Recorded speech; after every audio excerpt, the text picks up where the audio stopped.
สินับเบิ่ง เจ้าเอามาเห็นยัง สินับเบิ่ง มามันน้องบ่ แม่นสิ เอามาหมันนี่เอามาขอนี่ฮะ สิมาหมั่นก็แม่นน้องจับก่อน เลย จับเด้อ จับไปซื้อได้ จับได้นี่แบนนี่โอเคหาอันนี้เนาะหาเนาะ 1 มัดเนาะ แม่นหาอะไรก็10 2 มัดพี่น้องเอ้ย 15 3 มัด คอยพี่น้องกันมันสิบ่ตื่นเต้นเนาะ20 4 มัด 25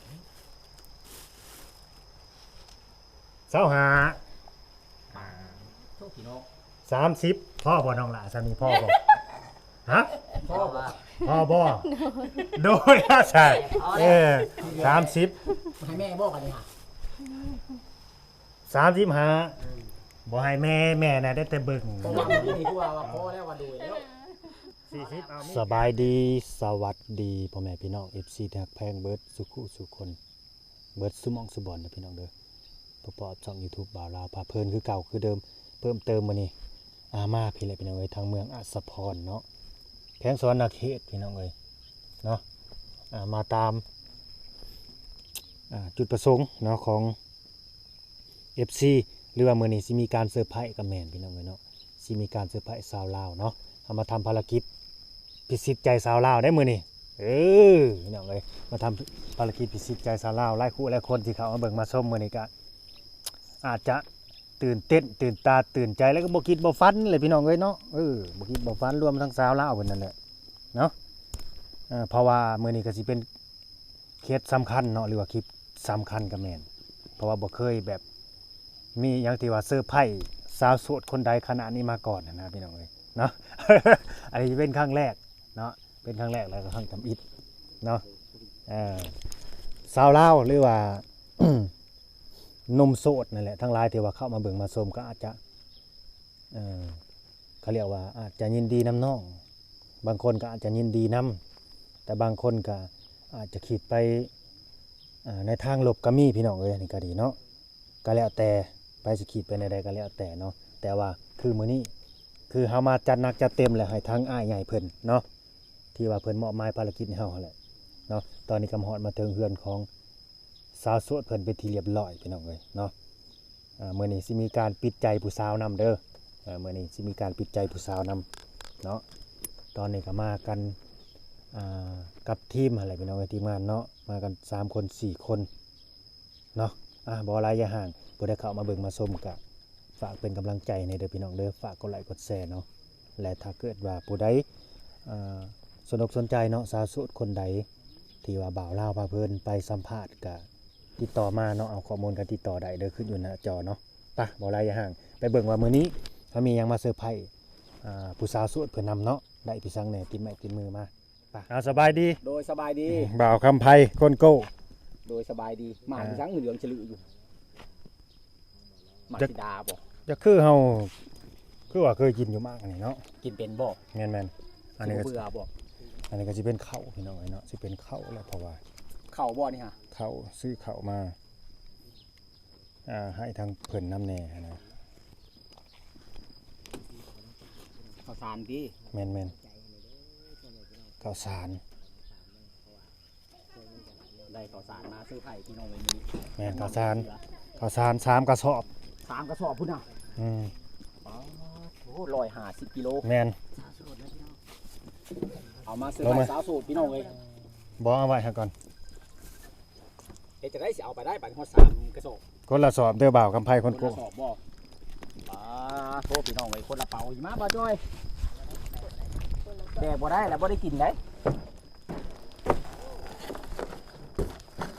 น้ำนี่บ่ได้แม่นที่จาน น้ำเอาไปแพ็คนึง น้ำเอาไปแพ็คหนึงเนาะยังใส่ฝาคุ้มพกไปอยู่พี่น้องไว้ยาตนตกยันแบบว่าเป็นม่านทางนะ เอาแหละมาฮ้อนนี่บาดแดดบานนี้ตอนมาน้ำทางมันคือมีฝน โชคพี่น้องเลยขาดเป็นมือกล้องเลยเด้อคนละเป๋ามาบ่จ้อย บ่ได้กันบ่นัก หามาบอก น้ำเอา แบกเอานะ คนแรกบ่ได้นะ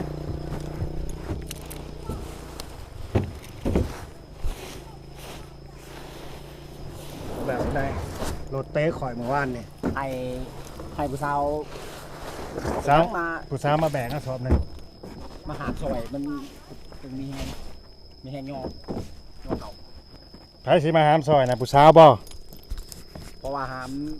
3คนมันบ่ได้มันต้อง4คนนะหาม อยากหาม4คนอีก จึงเบิดไวเนาะ อืม ไปเอา ว่าอะไร เพิ่นว่าเพิ่นชวนหามรถเต้เพิ่นเมื่อวานนี่ยังช้ำในอยู่แบกบ่ได้ แบกมาแบกมา แบกมาได้บ่จอย แบกมา ทั้งใดทั้งขึ้นบาดนี้ฮะ นี่โลดโยนขามไปนี่โลด มันสิบ่คั่วโอเคบ่ บ่ หนึ่ง หนึ่งส ส อ อง งฮึบอุ้ยพี่น้องเอ้ยยังอีก2บัดนี้เนาะ อ่า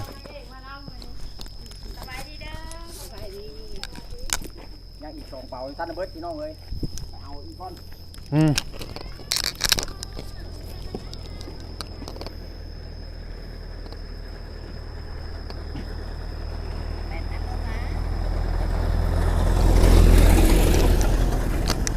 โอ้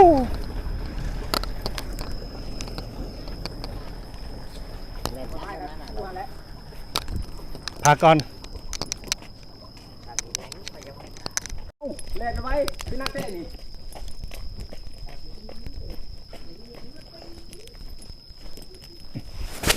อุ้ย เอาแล้ว เกียร์ เฮียแล้ว มันรุดมันรุด มันลุกมัดเนาะ อ่า อ๋อเข่างามมาช่วยอยู่นี่ฮะนี่ทางไปก่อย โอ้ป้าตัวนักนักนัก ป้าสบายดี สบายดีน้องหล่ะเนี่ยไม่ก่อน โท ผู้สาวไทยเวียงมันแต่เอียงคืองามขึ้นเนาะเอ้ย มาถึงยังบ่โดยสบายดี โดย อ่า เหนื่อย มันน่ะนะมันรุดเด้อฮะ กระเป๋ารูดเป๋าหนึ่ง แม่น เป็นนัก ป้าขึ้นไปห่อนเด้ห่อน หลายเทื่ออยู่ทางบ่าวลาวเพิ่นชวนมาบ่ได้มามื้อนี้ ได้มีโอกาสเนาะ มาเกี่ยวได้มื้อนี้ เออ ได้แบกกระเป๋าเข่าซอย เออ มาเกี่ยวกระเป๋าเข่านี่แหละนี่บ่จอดมากันบ่แบกซอยกันที่นี่ โอเคตั้งกล้อง มาเดือนสิหาย่างเมื่อบ่จอยเนาะ แมน มากันบ่ซอยกันซอยเบิ่งนั่นละ บ่าวจอยนี่จังได้เจ้านี่เดี๋ยวเอาเปรียบหมูเด้อ มาก็ให้หมู่ข่าบ่ ห่อนอย่าบ่น้องเดือน นอน ห่อนบ่กินแล้วเขานะ ยังกินแล้วตอนสอบตอนเพียงยังแล้วตาปกนอนมา ถ้ากินพร้อมกันบ่ โดย อ่าน อนมานั่งนั่งก็ได้สิไปยืนแบบนั้นบ่ยังทำนั่งอยู่ มาพี่ ไปรถไปค่ะให้เราลาดนะเป็นแฟนพัดลมยังเย็นถ้าคุยปืนหลายคนจะเป็นเขาเอิ้นเจ้าสู้แล้ว เย็นแท้บัดนี้พัดลมปินมานี่มีแห้งยาว คือแบบ ก็เพิ่นคือบอก เป็นคนแบบแน่ใดเอาเด้อไปสิเสร็จหน้าก็เสร็จทุนเจ้ามีหยังสิถามน้องมือก็ถามเด้อมีหยังสิถามบ่บ่าวคำไผเคยเห็นน้องจักเทื่ออะไรนี่ ๆครั้งแรกได้นี่ฮะ เอาแม่นซะบ่ เคยเห็นแต่ในคลิปไปแล้ว อืม เป็นยังไง มาเห็นกับ ผู้จบผู้งามอยู่บ่ ผู้งามเป็นเบิ่นแล้ว เออ ผู้สาวเห็นบ่ งามสำผู้สาวเลยเนาะ แมน ทนเท่านี่ ตอนนี้จักปีได้น้องหล่ะ 18 18แล้วเนาะ โดย งามขึ้นกว่าเก่าได้น้องไปเวียงได้แบบไปแบบเขาเรียกว่า ไปอาบน้ำแรงแช่น้ำนมมาบ่จัก นั่นก็ดี อืม เขาดี แม่ก็งามคือกันเด้อ งามว่าย่องแม่นี่เด้อ ลูกก็ เอ้ย ได้ได้แม่เนาะ แม่นบ่ได้บ่ได้แนวนะบ่ได้งามเลย เออ ได้แนวพอได้แนวนึง ก็บ่คือกันเลย แม่นหน้าตานี่คล้ายคือกัน แม่นคือ จ้า สบายดีสบายดีอีกแล้วสบายดีทุกคนเด้อสบายดี สบายดีอีกเทื่อหนึงมื้อนี่มื้อที่เท่าใดนี่เนาะมาแต่เวียงหั่นนะ ที่สอง มื้อที่สอง โดย โอ้ ทางว่าวนี่มายังใหม่ แม่น ๆยังสดๆอยู่เลยนี่เนาะ อันนี้คือแบบ เรื่องได้สด ตั้งใจมาเต็มใจมาบ่น้องหล่ะ โดย เนาะ เต็มใจ เอ ให้ อ เนาะ ก็ปกตินี่คันแบบว่าบ่เพิ่นบ่ตั้งใจหรือบ่เต็มใจนี่บ่ทันได้มาได้ โดย บ่ทันได้มา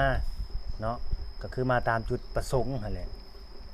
ที่ว่าได้เว้ากันไว้ตกลงกันไว้เนาะคือทางอ้ายเพิ่นก็ว่าสิ้นเดือนนี่ตามที่เว้าในคลิปหั้นนะว่าให้น้องนี่มาอยู่เฮือน โดย มาอยู่เฮือนนำแม่มีหยังก็ซอยเวียกแม่ไป โดย เพราะว่าทางอ้ายเพิ่น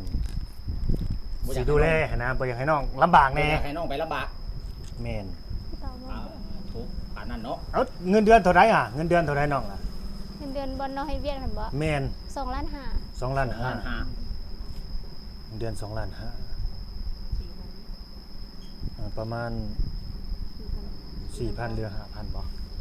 ประมาณน่ะบ่หรือเท่าใดคิดบ่ตกคือกันนะเรื่องเงินก็ได้มันขึ้นๆลงๆอยู่ ประมาณ 4,000ปลาย ประมาณนั้นแหละ2ล้าน5ไปอยู่ได้จักเดือน ได้เดือนเดียว ได้เดือนหนึง โดย เรืออยู่บ่เงินน่ะเรืออยู่บ่เรือมาอยู่บ่ บ่เหลือ เอาบ่เรือซ้ํ สิบ่พอค่ารถเลย โหเนาะเงินจนบ่พอค่ารถ โดย โอ้ยเนาะ เกือบสิได้มาเอาน้ำแม่เนาะให้ค่าลูกก็ดี หลายคู่หลายคนก็รุ่นหลายใจจดใจจ่อเอาถ้าเกิดว่าน้องเพิ่นแบบสมหวังกับอ้ายนี่หั้นนะก็มาใหญ่หั่นแหละหลายคนก็สิอิจฉาอยู่นะอาจจะอิจฉาอยู่ตัวนี้ก็ดีบ่น้อยก็หลายแหละที่สิอิจฉาน้องเพิ่นหั้นนะคือมื้อนี้นะทางน้องเดือนเนาะมีความพร้อมแบบใดแน่น้องล่ะพร้อมสิปิดใจเลยบ่หรือแนวใดฮะอันนี้บ่ได้บังคับเด้อ โดย แล้วแต่ตัดสินใจ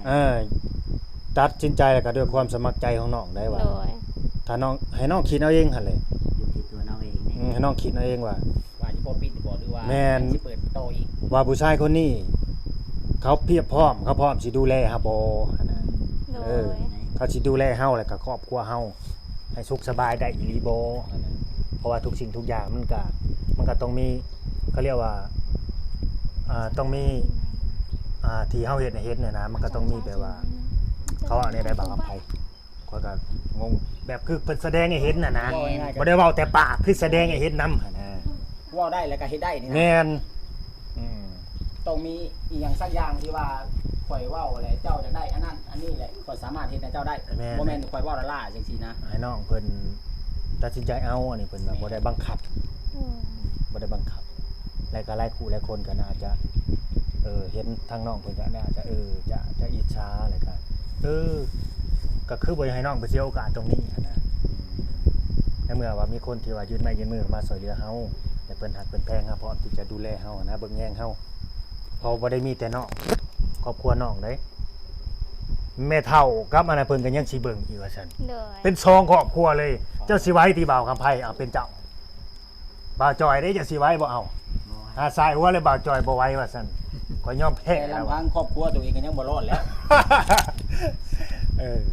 อันนี้แม่นอันนี้คือทั้งงานอ้ายเพิ่นนี่ว่า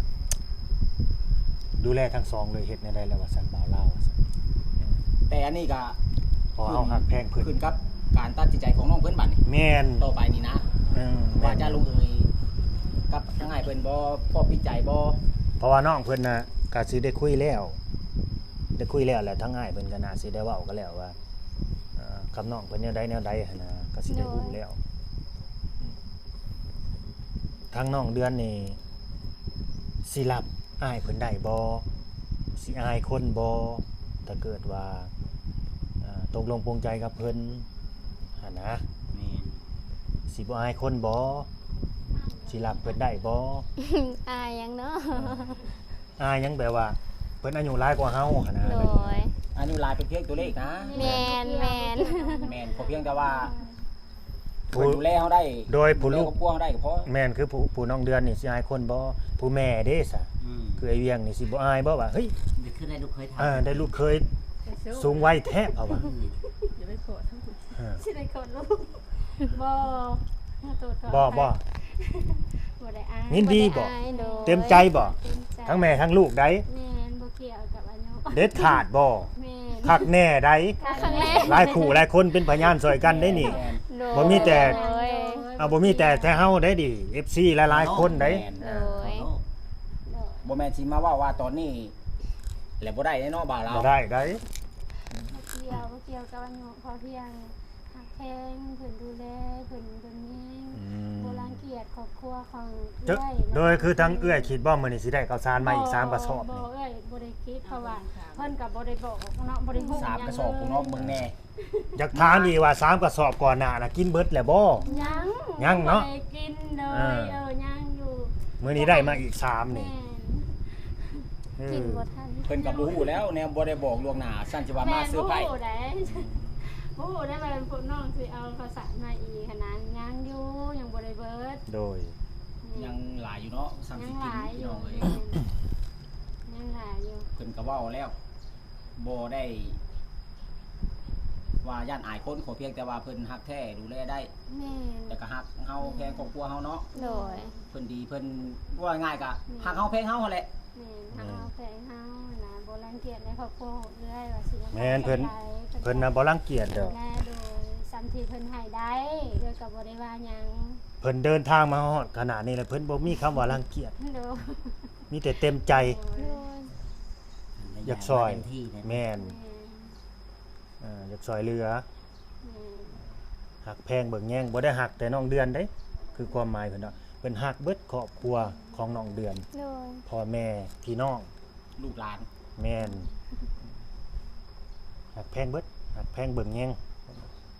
มีหยังพอซอยได้ก็ซอยกันไป ซอย ทางเจ้าเว้านี่เนาะ แม่น ถือว่าเพิ่นนี่ ซ ก็ อย ถือว่าสิเป็นคนแบบ มีสิทำอยู่เนาะเพิ่นสิบ่ตัวบ่ต้มดอกเนาะ บ่ตัวแล้วบ่ตัวดอกแล้วบ่ตัวอันนี้เฮาก็ยืนยันได้พี่น้องเอ้ยทางบ่าวลาวนี่เอ็ดมินเด้ ยืนยันได้นั่งยันได้ นอนยันเนี่ยได้ นอนยันก็ได้เฮ็ดได้ตีลังกาก็ได้เดี๋ยวนี้แหละอืม เพิ่นตัวกับบ่จางแม่สิว่าแหละ ถือว่าเป็น โดย สิถือว่าเป็นบุญกับแม่น อืม ที่เคยเฮ็ดหรือว่าเคยสร้างร่วมกันมาเนาะ แม่ ตัวน้องเดือนกับอ้ายเพิ่น ฝัว่สิได้มาเจอกัน แม่น นี่นะน้องโดยบ่คิดว่าฝันว่าสิมีคนฮักแล้วก็มีคนดูแล ถ้าว่าน้อง นี่นะโดย ตัดสินใจพลาดหน้อยหนึงนี่ถือว่าเบิดเลยน้องนะ โดย ถ้าว่าตัดสินใจว่าโอ้ยบ่เอาดอกเฒ่าหลายนั่นนี่ เพิ่นมี น้องสิเสียดาย เพิ่นมีอายุหลาย มา แล้ว ถึงขนาดนี้แล้วก็บ่มีคำดอกว่าบ่เอาอ้าย น้องเดือนเห็นหน้าเพิ่นอยู่บ่ โดยเห็นอยู่ อ่า แต่ในรูป บ่เพิ่นก็อยู่แบบ แต่ก็บ่ได้เฒ่านาซีรุ่นลาวแบบว่าอ้ายฮักบ่าวลาวคนหนึ่งที่มาหาเด้คนนั้นล่ะ60แต่ว่าคนอยู่เมืองนอกนะคิดเอาแค่นั้นแหละ เพิ่นสิหนุ่มก่อน อ่า แต่ซ้ำกันกับ โดยเอามาเปรียบเทียบเด้อ60อยู่ลาวเฮากับอยู่เมืองนอกที่เป็นนั่นเอง อายุเพิ่นก็อายุเพิ่นก็เกิ เขา น บ่เอาไปติ่มได้ ซ้ำกันกับแม่แม่ของแม่เอื้อยนี่แหละ ทำแปดชิ้นแล้วเอาไปเผาเนาะ เพราะว่า ว่าจอยเว้าครับแพทย์สิ เพ บ่ ราะ ได้ ว่า เผา อยู่กับอยู่พี่มันแตกต่างกัน แม่นอยู่พี่มันถูกเวียกถูกงานอยู่พุ่นก็ถูกอยู่หากแต่ว่า เดี๋ยว หา เดี๋ เงิ ยวน หา บ่หลาย สะดวกนะ เดี๋ยวไปเอาของมาเซอร์ไพรส์เนาะ เอ้ายังมี มี ของาสะพายนึกว่ามีแต่กระเป๋าเข่านี่ก็แม่นเนาะ บ่เดี๋ยวขอไปเอาเอง ยังมีของมาซื้อไผ่อีกพี่น้องเลยบ่แม่นว่าแต่ข้าวสารแม่นอย่างนี้บัดนี้ก็รอรุ่นรอซุ่มน้ำกันเนาะ FC ทุกท่านเลย อะไรน้ำบ่ได้มาบ่น้ำนะบ่ได้มาบ่ บอกมัน จักว่าสิเป็น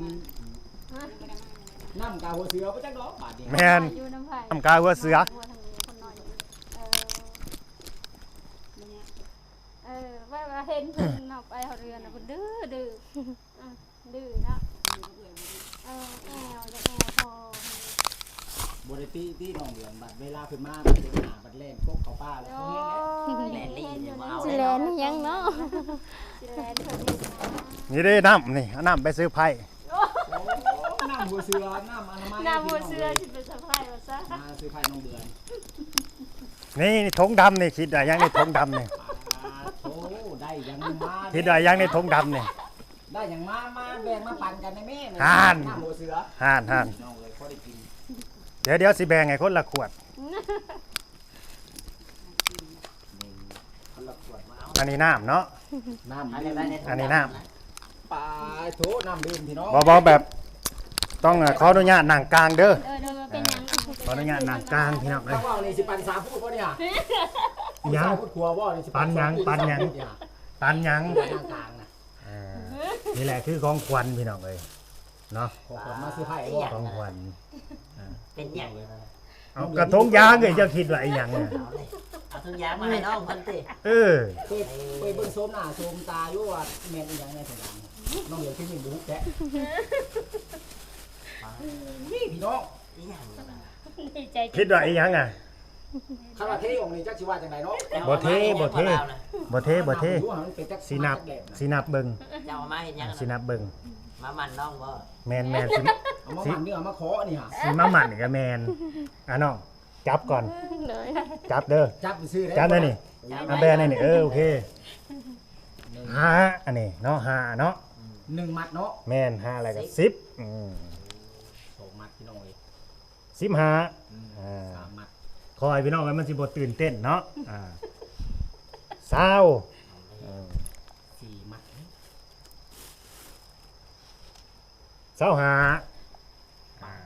โทษพี่น้อง 30พ่อบ่น้องล่ะซะนี่พ่อบ่ฮะ พ่อว่า พ่อบ่โดยอาศัย30 ให้แม่บอกกันนี่ฮะ 35บ่ให้แม่น่ะได้แต่เบิ่ง เพราะว่ามื้อนี้คือว่าพ่อแล้วว่าโดยแล้ว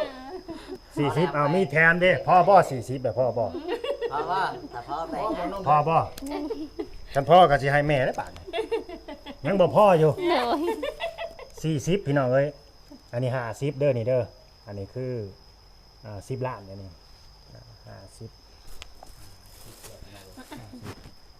50 60 60ล้าน 60ปลายมันอันนี้ปลายมันเด้อ61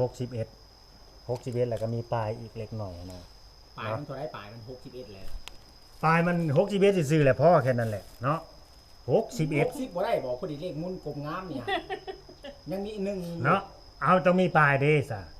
มันต้องมีปลายหั่นนะพี่น้องเอ้ยเนาะอ แต่ ย่าง ว่า มัน นี่ยังสิมีต่อได้ก็มีปลาย แม่นมันต้องมีลูกมีหลานมีเหลนอีหยังออกไปอีกหั่นนะประมาณนั้น แต่ว่ามีปลายต้องมีต่ออีก ดีใจว่าน้องล่ะ โดย จับนำกันนี่เร็ว ยิ้มจน ๆ จะสั่น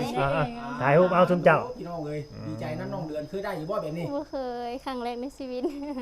ครั้งแรกคือการที่บ่าวเล่าวได้มามอบให้ขนาดนี้นะ บาลาวเจ้าได้จับเลยเป็นจังไดหัวใจเต้นตึกตักอยู่บ่ ตักบ่น้องเดือน มีวาสนาแต่ได้จับซื่อ แต่ว่าบ่ได้ครอบครองเนาะ ๆแม่นมีวาสนาแต่ได้จับพี่น้องเอ้ย โดย เฮ็ดจังไดน้องเดือนสินับคู่บัดนี้ สิเอาไปใช้หยังนี่นะ เฮ็ดทางน้ โอ้ ทั้งหมดทั้งสิ้นนี้60ล้านกีบเด้อปลายมันมีอยู่ล้านปลาย 60ล้าน ปลายอีกเนาะ การตีเป็นเงินบาทก็ไล่ซะ100,000ไปซะ 100,000พี่น้องเอ้ย 100,000 บาท ถ้าตีเป็นเงิน ครั้งแรก ดอลลาร์นี่เท่าไหร่ เงินดอลลาร์ก็ 4,000 4,000 แม่น4,000 เอส ดอลลาร์พี่น้อง แม่นเป็นครั้งแรกพี่น้อง เอานี่ ที่ว่าบ่าวลาว มาหมั่นน้องเดือนหลายปานนี้ แม่นสิว่ามันก็แม่นมาปิดใจเนาะก็แม่น ำโดย ตกลงปิดใจบ่น้องล่ะ โดยตกลง ตกลงเนาะ โดย แป๊กพี่เด้อบัดนี้เปิดอีก แม่ได้เห็นดีบ่ลูกสาวสิปิดใจ แต่เกิดมาเคยได้แบบนี้อยู่วะ บ่เคย บ่เคยเลยเนาะ อย่าให้เด้ หาย สิให้แทนลูกก่อนเนี่ย เอ้าดีใจก็ให้บ่ แม่น มันยังตื่นเต้น เคยเห็น มันเนี่ย ครั้งแรกบ่แบบนี้ แม่ แต่เฮาก็ยัง บ่เคยเห็นที่เถื่อน ยังบ่เคย โอเคพี่น้องเอ้ยเอาเก็บไว้ก่อน พอมันหนา เก็บไว้ก่อน เคยเห็นอยู่ขนาด อันนี้เพิ่นบอกแล้วว่า คือเพิ่นช่วยเหลือเขามาแหละแต่ว่าหนึ่งมาให้ผู้สาวนี่เฮ็ดห้องน้ำอยู่นี้ เลย แล้วก็ไปเฮ็ดของแม่อีกห้องนึง แม่นห้อง คือของแม่ตู้เพิ่นอันนั้น เก่าแล้ว ส่วนที่เหลือก็ระหว่างเดือนเดือนหยังเดียวนี่ ตอน เดือน นี้ เดือน6บ่หรือเดือน7 เขาว่าเดือนวันที่น่ะเดือน6แต่ว่าเดือนลาวเป็นเดือน7แล้ว เดือน7เดือน8คือให้น้องเก็บไว้ใช้ โดย พอเพิ่นฝากมาล่วงหน้านะ โดย ใน2เดือนน่ะเดือน7กับเดือน8ถ้าว่ามันเหลือเฮ็ดห้องนุ่งห้องน้ามันต้องเหลือได้น้องล่ะ โดย ให้น้องเพิ่นเก็บไว้ใช้และบาทนี่เดือน8แล้วเพิ่นสิมา โดย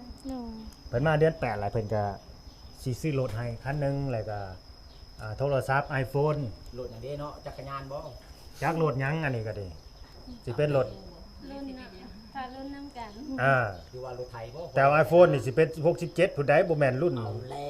ว มาลิกิก๊อกได้ จะเป็นใส่อยู่บ่ได้บัดนี้ iPhone น่ะได้แบบรุ่นใหม่เลยได้ ธรรมดา ข่อยยังบ่เคยจับจักเถื่อเลย อ่า ข่อยก็เห็นแต่ในเขาเอาออกมาโพสต์ขายในโทรศัพท์กันแล้ว โอเคน้องออกไปนั่งตากพัดลมบ่ฮ้อนโอ้ยฮ้อน ขอบใจทั้งหมดมาแล้ว โดย ใจ ขอบใจทั้งน้องทั้งน้องก็ได้ โดย โทรพี่น้องได้เงินก้อนบางใหญ่รถทับปากกับออกบานนี้ฮะ ยับเอาไปแม่กับลูกเออ แต่สิไปเชื่องไว้ในใช้บัด เจ้าจะไปเชื่องไว้กูเละใช้หาหมอก้อน ยังสิมีของขวัญให้น้องเดือนอีกเด้อ เอาเลย เอาแล้วมีเลย นี่ได้ยังบ่จบได้ ยังบ่เบิดอีกติ แต่ว่าเป็นมือใหม่ซะมื้อนี้ซ้ำนี่ก็พอแล้ว โยคิดว่ามื้อนี้ แต่มื้อนี้กับแม่เราดีใจแห้งเป็นว่า เป็นหัวแล้ ห้ ว องไห้เนาะ แม่นมื้อนี้เอาซ้ำนี่ก่อนเนาะ เอาพวกของปากของพ่อก่อน แม่นของขวัญอีกชิ้นชิ้นใหญ่บ่ ชิ้นใหม่ก็เอามือหน้ามือในซะเนาะก็สิไปหับมือเดียวแล้วก็จะน้อยบัดมันสิแน่ใดสิดีใจสิตื่นเต้นสิช็อกได้บ่ได้ช็อกก่อนบ่ได้ได้ เดี๋ยวมันสิรู้บ่ได้เนาะ แม่น ใหญ่โพดเป็นนี่ก็ยังน้องเดือนนี่เปื่อยอยู่ โดย จนบ่ฮู้ ใจแม่น ยิ่งเป็นบุกพี่น้องเลย หัวใจเต้นติ๊กตักบาดนี่ฮะ แม่ว่าเปลี่ยนเป็นชีวิตใหม่เลย โดย เอาเลย เปลี่ยนเป็นชีวิตใหม่เลย ซุมเจ้าน่ะที่ผ่านมาก็แม่นอยู่ แม่ เคยได้รับการช่วยเหลือจากผู้หลักผู้ใหญ่ แม่ แต่ว่าบ่เคยได้จับเงินขนาดนี้ได้ โดย เนาะ แต่เพิ่นชื่อ มีแต่ก็ซื้อของมาให้ แม่ เบิ่งว่าตัวเจ้าผ่านมาจัก อ่า บ่ได้ผ่านเนาะเจ็บอยู่พี่น้องเอ้ยเรื่องจริงนี่ฮะ เรื่องจริง ไปยิงน้องเดือนนู้นน้องเดือน เงิน60ล้านนี่โหเฮาหากะหลายเดือนเติบได้พี่น้อง โดย จังได้รู้จักวิธีหานี่บ่ได้ ได้ เลย ว่าหลายเดือนปีหนึงก็ยังบ่ได้ อ่านปีหนึ่งก็คือยากนะพี่น้องเอ้ย ยากยาก ยาก ผู้ เลย บ่มีวิธีหาบ่มีที่อันว่าทุนนอกจากพ่อค้าพ่อขายเนาะจึงสิได้เงิน กรุงเทพ โดยน้องเดือนบ่ได้นักใจหยัง กรุง ตี เทพก็ยากได้เพิ่นสิได้นะ บ่ได้คิดนักใจหยังบ่ แส นั่น บาท ล่ะ นี่คันไปผู้เดียวนี่บ่อยากได้นะ บ่ได้คิดนักใจหยังตีว่าเอ้ยเฮาได้เงินขนาดนี้แล้ว คือแบบได้เงินแล้วคือแบบเสาๆเนาะบัด เฮาต้องได้พิดใจกับเพิ่นได้เพิ่นสิมาเฮาได้บาดนี้เพิ่นสิมาดูแลเฮาได้แบบนี้ โดย บ่ได้คิดนักใจพะวงเรื่องนั้นตี บ่ ไอ้บอกคำเดียวโลดว่า มันบ่มีเท่านี้ดอกน้องยังสิได้หลายคนอีกอยู่ โดย ถ้าว่าน้องเลือกผู้ชายคนนี้เด้ โดย ถ้าว่าสิตกลงกับเพิ่นน่ะนะเนาะ นี่ก็คือการตัดสินใจของเจ้า แม่น บัดนี้นะคุยกับเพิ่นโอ้ลมกับเพิ่นนี่มันก็ขึ้นกับเจ้า อืมมันอยู่ที่เจ้าสอง แม่ คน มันอยู่ที่เจ้าหั่นแหละที่น้องเดือนหั่นแหละเพราะ แล ว่าแม่นี่คือสีบ่นั่นดอกแล้วแต่ลูกเท่านั้นแหละแม่ และต้องซื่อสัตย์กับเพิ่นได้ โดย บ่แม่ก็ต้องเป็นแม่ก็ต้องเป็นนั่น พี่ญาณนำ หลักฐานพยานกับแม่นแล้วก็แม่ก็ต้องเป็นแบบว่า ผู้ให้คำคิดคำเห็นลูก เป็นผู้ชี้นำชี้ทางให้ลูกคือกัน คอยบอกคอยสอนคอย แม่นแน่ใดมันถูกมันต้อง ตอนใดมันถูกกะซี่ไปตอนใดมันบ่ถูกกะยาเนาะ แม่นเราเอเบียน แม่ อืม ถึงว่าเพิ่นอยู่ไกลกับเพิ่นมีผู้หักผู้แพงอยู่ใกล้เนาะ แม่น เพิ่นก็ให้มาเจาะมาเบิ่งสิได้ขาดเกินอีหยังเพิ่นญาติข่าวสารเบิดเพิ่นยังเอามาให้สต็อกไว้อีกนี่เกี่ยวเข่าวก็ยังบ่เบิดบาทนี่ อืม เดือนสิกินบ่นะ ลายอยู่เลยนะชุดก่อนนะแบ่งให้แม่สอบหนึงแล้วเอ้ยหางกะแกะเพราะว่าเอ้ยก็ซื้ออยู่หั้นนะเอ้ยซื้อก่อนนั้นนี่ เพิ่นกินเบิดแล้วบ่แม่ ยัง น่ะแม่ก็ยังเนาะ แม่นเพิ่นก็2คน อ๋อบ่เปลืองเฮาได้ดอก แม่น ผู้เฒ่าสิกินหลายเฮาได้ข้าวนะ แม่ผู้เฒ่าเพิ่นก็ยังเพิ่นก็ทันได้เบิด แต่ผู้หนุ่มก็ยังขอเขาบ่อยากฮอดข้าวซำเดือนนี้ก็ดี ขนาดเราเดือนหนึ่งยังบอก น้องเดือนยังบ่ได้กินข้าวบ่ได้นะ โดย อีก แต่บ่กิน แน ข้าว ว ดีใจ อิ่ อะ ม นะ แล้วนี่ฮะ โดย น้อง ดี เดื ใจ อนนี่ฮะ มันกินบ่ลงนี่ แปลงกินขาข้างนอกแล้วแกงหน่อหมอกหน่อไม้ขัวจิรอ อืม ถือว่าเอามาโตพี่น้องเลย แปลงกิน ดี ขา ใจน้ำน้องเดือนเพิ่นเนาะ ดีใจเลยก็ดีใจที่บ่ฮู้นะสิว่าเนาะไม่คิดว่าแบบคิดบ่ฝันนะว่าสิฮอดจุดนี้หั่นนะ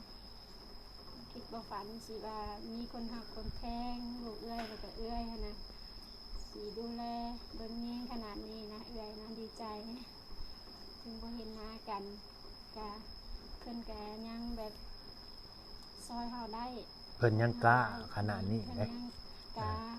กล้าซอยเรือเฮากล้าซัพพอร์ตขนาดนี้ คันคนบ่ได้เห็นตัวแบบ เป็นๆ ไก่กันที่เถื่อเนาะ แม่นยังบ่ได้เคยมาหามาสู่แน่นี่ เคยมาหามาสู่กัน เพราะว่าจักเป็นคนอยู่ไสบ้านใดก็บ่ได้โอ้ได้ร่วมกันแบบ เอ้ยก็มั่นใจว่าเพิ่นสิจริงใจกับเฮาอะนะ โดย เคยคิดอะนะแบบยังบ่ได้เห็นหน้าเห็นตายังบ่เห็นกันเลยอะนะแต่เพิ่นสิจริงใจขนาดนี้เพิ่นก็ซอยมาก็หลายแล้วเนาะ เพิ่นก็ยังกล้าทุ่มขนาดนี้เนาะเว้ย แม่นสุก่อน ที่ นี้ ว่าเพิ่นนี่ ก็ หักเฮาแพงเฮาอีหลีจริงจังจริงใจกับเฮาแท้ อืม โยคันคนแบบทุ่มขนาดนี้เขาต้องจริงใจอยู่แล้ว แม่น อันน่ะ บัดนี้มีแต่น้องเดือนตัดสินใจต่อไป หนุ่มๆหลายคนก็เบิ่งเอาตัวอย่างโลดแล้ว บางคนนี่500 1,000นี่เขายังออกยากได้ แม่นฝืดบ่ พืชขนาดได้บ่กล้า อยากไป นะ ติ้วสิ อย่างที่ก็บ่ยืด เพิ่นให้สำนันเฮาก็พอได้ใส่ในครอบครัวเนาะซื้อเผ็ดแตงนัวเนาะเห็นยังบ่ได้หันน่ะ แม่ เนาะ น อัน เฮา นี้ สิ เพิ่น มาเชื่อซื่อนี่กับ แม่น มันน้อย เพิ่นให้ ก็ จำนี่นะ บ่ได้แต่ซื้อที่เป็นม้วนแหละ เลยอันนั้นทานพอได้ซื้อปลาแดกไปนัวสมมุติว่า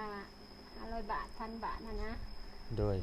เพิ่นให้ และบัดนี้ยังสิกลับขึ้นไปเฮ็ดงานอีกอยู่บ่น้องเดือน บ่ได้กลับ บ่ได้กลับแล้วบัดนี้มามีแต่มาดูแลพ่อแม่ โดย อยู่บ้านอยู่เฮือนบัดนี้เนาะ มาอยู่นำแม่มีหยังก็เฮ็ดซอยกัน แม่ โดย กลับไปบ่ได้แล้วบ่ให้ไปทางใดเลยเด้อ หากิน อยู่แล้วเลื่อนบาท บ่ให้ไปทางใดแล้วมีแต่ให้ดูแลเจ้าของเก็บโตวอยู่เฮือนแหละก็มีเวียกหยังก็ซอยกันไป โดย สิไปอยู่ก็ไปจักเงินเดือน2ล้านห้า ขากลับมาบัดเกือบมาพอแม่จ้างกันราคา ก็มากับการรถก็สิบ่ฮอดเพราะว่า ไปหาไปอะไรเอ่ยเพิ่นมาให้ลูกไปก็บ่มีดีตอนนั้น แม่นก็เข้าใจตัวนี้มันต้องได้ไปต้องได้ไปหา ต้องได้ไปหาหารถมาก็จังบ่พอ กันฮู้ว่าสิมีป้านนี่บ่ให้ไปซ้ำ ไปช่าง เนาะ บ่คิดว่าสิมาฮอดจุดนี้หยัง อืม กะบังเอิญที่เราเล่ามามื้อนั้นเนาะมามื้อที่น้องเดือนก็มาแต่เวียงแล้วตอนนั้นเนาะ แม่น แต่นั่นแหละมันจองมาหากันอยู่เนาะ เออ แล้วบ่ได้โทรบ่ได้นัดบ่ได้มา แม่น ตอนที่ว่าเจ้าบอกข่อยว่ามาตามหลังเด้อก็บ่ช่วยนะ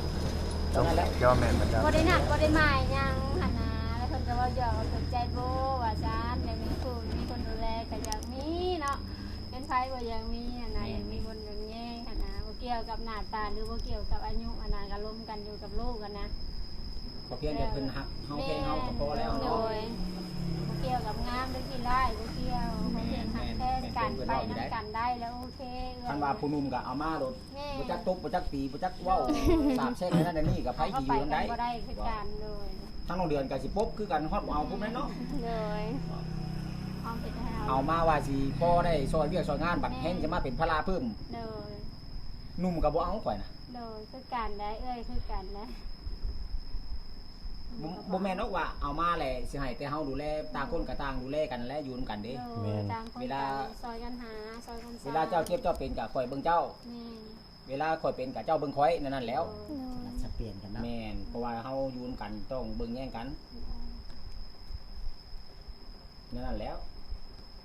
อยู่นำกันไปโดนๆเดียวก็ผมหักมันก็ยับเข้ามาดอก หักแพงกันเอง แม่น ความผูกพันหั่นนะมันก็สิคอย แม่นมันอยู่ใกล้กันเนาะ เพิ่มขึ้น ทีละน้อยทีละน้อยทีละน้อย แม่น จากน้อยบัดนี้เป็นลายสุด จาก ท้ายมากอะ จากหลาย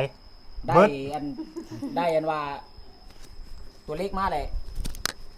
ชุดนั่นแหละที่ว่า สมบูรณ์บัดนี้ครับ โอ้ตัวเล็กนี่คือสิยากขึ้น ขาตัวใหญ่เนาะ เออโอเคบานนี้ก็ถ่ารุ่นเด้อพี่น้องเด้อถ่ารุ่นนํกันเนาะของขวัญชิ้นต่อไปเนาะ สิเป็นอย่างนี้ สิเป็นหยัง จักนี้เนาะ เนาะแต่สำหรับ น้องเดือน คลิปนี้ อย่าหูจักว่าน้องเดือน อย่างนี้ แต่สำหรับคลิปนี้ก็